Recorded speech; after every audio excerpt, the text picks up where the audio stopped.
En eso sí espero que sea completamente radical para que valga la pena votar por Abelardo de la Espriella y para que eventualmente valga la pena una continuidad de esas ideas en el poder. Hola a todos, bienvenidos. Esto es El Carnero Molesto. Yo soy Nelson y el día de hoy vamos a ver, según La Silla Vacía, qué es lo que diferencia a Abelardo de la Espriella del resto de candidatos en esta primera vuelta presidencial. Controlar en 90 días la seguridad. Y hay un marco general que es muy importante, que es la retoma de los territorios. El Estado tiene que hacer presencia con la fuerza pública. Para eso necesitamos ampliar el pie de fuerza, para eso se necesita presupuesto, para eso se necesita dotar con armas de primera generación a nuestros héroes de la patria, soldados y policías, para eso se necesita fumigar la fuente primigenia de todas las formas de violencia que es la coca, más de 330.000 hectáreas. Para eso hay que combatir con un bloque de búsqueda contra la corrupción, que es un crimen terrible también, y contra la extorsión. Su propuesta...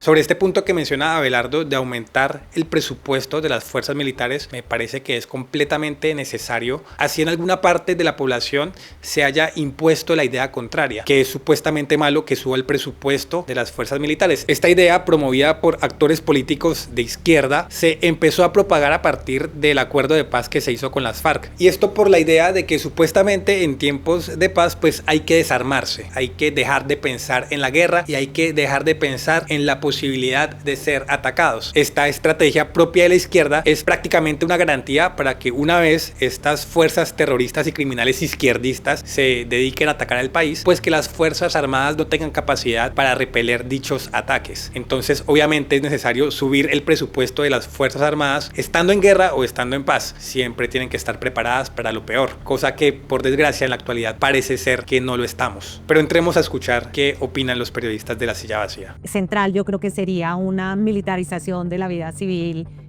como en un grado mayor al que hemos visto hasta ahora. Y más que lo de Paloma. Mucho más que lo de Paloma. Era bastante, a mí me impactó que dijera. No, a mí también, cuando ella dijo eso, yo era pero más fuerte parece ser lo de Abelardo. Sí, porque Abelardo habla de militarizar las cárceles, habla de enfrentar la protesta social vía militares, Claro.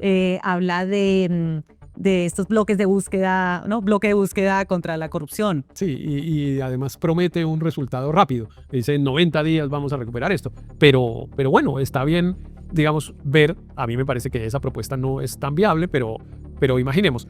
A uno lo que le da temor en el caso de Abelardo es que si pareciera, tú lo dijiste al comienzo, digamos, una copia de Bukele, y la característica del programa de seguridad de Bukele es que es sin respeto de los derechos humanos. ¿Por qué le da miedo que replique el modelo de Nayib Bukele? Sí, Nayib Bukele ha sido probablemente el presidente más exitoso en Occidente, que ha sido capaz de destruir y casi que erradicar la inseguridad de su país. Y esto es algo que se repite constantemente con la izquierda, que ellos hablan de derechos humanos y tienden a repetir constantemente esa preocupación respecto a los derechos humanos. Sin embargo, esa preocupación se da sobre todo por defender a los criminales. De alguna forma lo que les da miedo es que los criminales tengan que pagar finalmente por lo que han hecho. Y eso me parece que evidencia completamente sus intenciones. Porque ¿cómo alguien puede tener miedo de que llegue un presidente que le dé seguridad a la nación, que le dé seguridad a sus ciudadanos? Más aún viendo lo que ha pasado en estos últimos años con Gustavo Petro, cómo han atentado constantemente contra los policías, cómo han atentado directamente contra la ciudadanía. No pareciera ni siquiera una guerra entre estos grupos terroristas y el Estado, sino de los grupos terroristas contra la población civil. Entonces, ¿cómo alguien puede tener miedo de que este modelo se replique? Esto únicamente podría tener sentido si él viese, o la izquierda en general, viesen amenazados sus intereses. ¿Y cuáles son esos intereses de la izquierda? ¿Cuáles son esas conexiones de la izquierda? Pues tenemos un presidente que sabemos de dónde surgió, sabemos que fue un exguerrillero, un exterrorista, y que hoy además promueve el indulto constante de criminales excusados supuestamente en su proyecto de paz total. Y entonces eso sí es un problema pues complejo,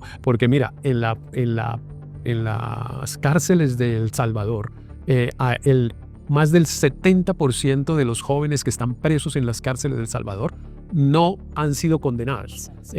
Y entonces, bueno, hay un montón de personas que pueden ser inocentes, pero claro, cuando uno dice eso, entonces empiezan a decir, es que solo le importan los derechos de esos bandidos, y entonces que el cuento del debido proceso y que la presunción de inocencia y todo eso les parece mucho.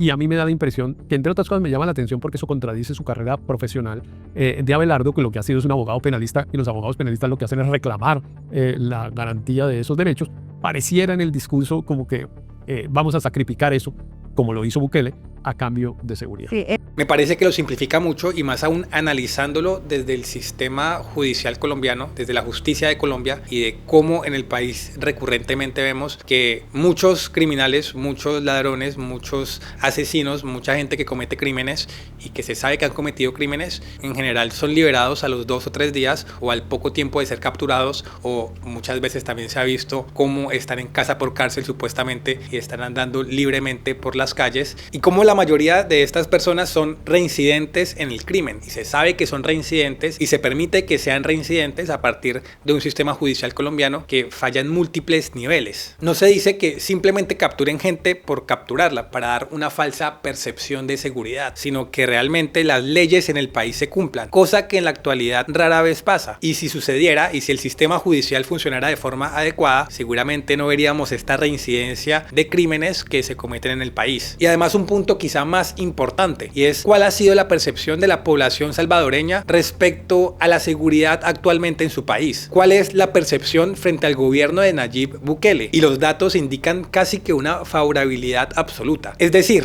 el gobierno de Nayib Bukele ha sido realmente efectivo en erradicar la criminalidad y el terrorismo en su país, cosa que ninguno de los gobernantes antes de él pudo realmente hacer. Por lo que desde el análisis que ellos hacen, maximizar las posibilidades de que existan capturas injustas y minimizar el bienestar que puede generar en la población medidas como las tomadas por Nayib Bukele de forma efectiva, pues me parece que indica un sesgo muy evidente por parte de los periodistas. yo siento que es fundamental, Héctor, y es esta idea de la familia como núcleo de la sociedad. Eso es buenísimo por parte de Abelardo de la Espriella, y realmente casi que el único candidato que defiende eso a rajatabla, que defiende eso con total convicción, porque digamos que lo que hemos visto ahora con Paloma Valencia es separarse un poco de eso, alejarse de eso que supuestamente defendía el Centro Democrático y eso que también ella supuestamente defendía, y ahora son mucho más flexibles. Yo no creo en dicha flexibilidad y me alegra que exista un candidato en Colombia que tampoco crea en dicha flexibilidad y que sea muy contundente, y espero que sea muy radical respecto a mantener esa familia tradicional. El respeto a la familia tradicional. Yo me imagino que él traería algunas de las reformas como vía educación. Ojalá.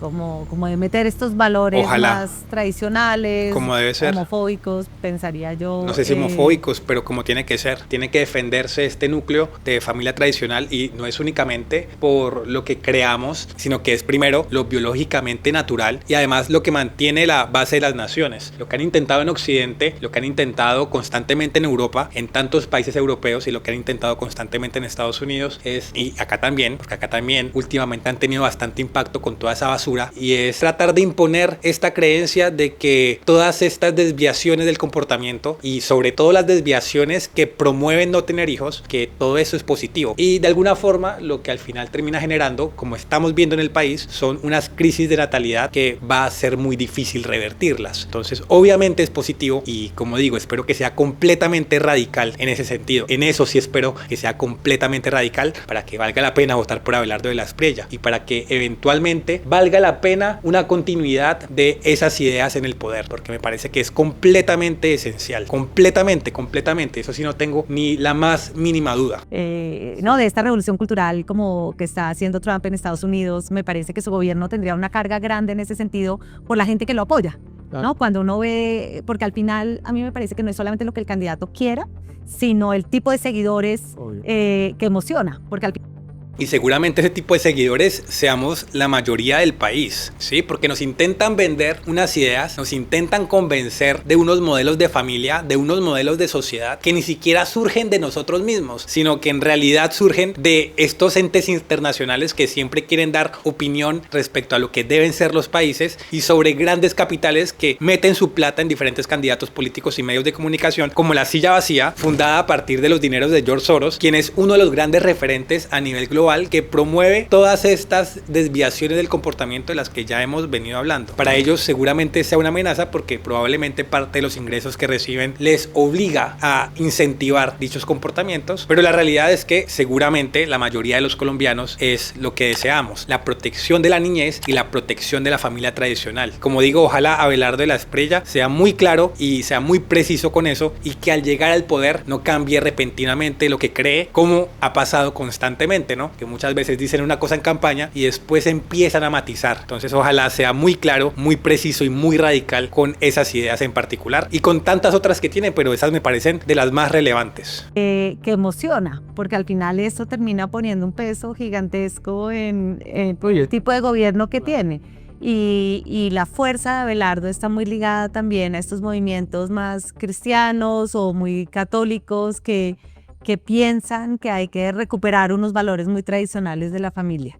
Claro, y en el caso de Abelardo parece que ese condicionamiento por parte de quienes lo apoyan parece ser más grande, porque incluso él, entiendo que hasta hace algún tiempo decía, por ejemplo, que era ateo y ahora es muy religioso. Sí. Y bueno, es tan religioso que va a la basílica en Buga y llora de la emoción pues de verse al frente. Igual ya eso se ha aclarado, ya se ha dicho y lo he escuchado antes de que se mandara la candidatura presidencial, antes de tenerlo en el radar político, ya había hablado un poco de su conversión. Entonces volver a entrar en esto de que un ateo no puede convertirse al cristianismo, al catolicismo en general, pues también me parece que desde el análisis sigue siendo pobre. Milagroso de Buga y tal. Y la homofobia de los influencers que lo apoyan a él contra Juan Daniel Oviedo ha sido muy impresionante, Héctor, que es muy paradójico porque ellos están... Creo que más que homofobia, pues no sé, los influencers realmente no los sigo, pero creo que más que un tema de homofobia propiamente, me parece que la base está en el romper por parte de Paloma Valencia y el Centro Democrático con esos valores fundacionales que supuestamente tenía dicho partido. Y en gran medida, gran parte de eso está justamente lo que es la familia tradicional. Una cosa es un homosexual que quiere que se opere niños para cambiarles el sexo. ¿Estaría de acuerdo con el cambio del sexo de los niños o no? Yo lo escucho. Yes, yo sí estoy de acuerdo con el consentimiento de los padres. Y que no cree propiamente en la familia tradicional. Existe un prejuicio. Entonces, cuando Paloma dice familia, pues automáticamente todo el mundo lee que es familia tradicional. De verdad. Y no, Paloma. Sí, la de macho y hembra. Digamos, la de hombre y mujer. ¿Su concepción de la familia puede ser de dos hombres? Sí, puede ser de dos hombres, claro que sí, nosotros reconocemos eso. Y otra cosa sería un homosexual que defendiera a la familia y que defendiera a los niños. Son cosas muy, muy, muy diferentes. No van en la misma caja. Entonces decir simplemente que es homofobia porque se está en contra de lo que piensa un homosexual, o también como dicen machismo o misoginia por estar en contra de lo que opina una mujer, nuevamente carece de análisis. Es muy, muy superficial y no va realmente a los puntos importantes del discurso de estos candidatos. Nos han de esta arma de la ideología de género, con lo cual le muerde la cola al uribismo porque ellos usaron la ideología de género de una manera muy desinformadora para que perdiera el acuerdo de paz en el pleno. En ese momento, de hecho, fueron muy acertados y tuvieron mucha más claridad de lo que los medios en general y la clase política en general quiso admitir. Pero es necesario realmente tratar de evitar a toda costa esta influencia de estos ideólogos de género que intenten entrar en las escuelas, que intenten entrar en la niñez. Y es que estas situaciones siempre se pueden evidenciar en otros países.